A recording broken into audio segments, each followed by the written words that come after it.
Today at Hampton, this is our wonderful multicultural book room. It is colorful and bright and accessible to all students. They'll be able to see themselves reflected in the books that their teachers check out for them.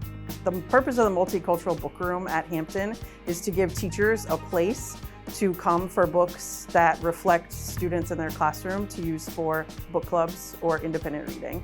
The teachers will reach out and ask me what books are in the book room that their students might like, or what levels they think would be good for their students. And then we come in together and we kind of peruse the bookshelves and we try to see what would be a good fit for their kids.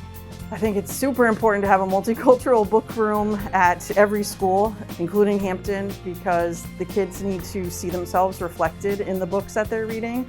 It's already sometimes a struggle to get them to read, but if we can show them that there's stories and kids like them in the books, then maybe they'll be hooked on reading. If you're thinking that you might want to have a multicultural book room in your school, just go ahead and do it. It is so worth the time, the energy, the effort, and the kids love it.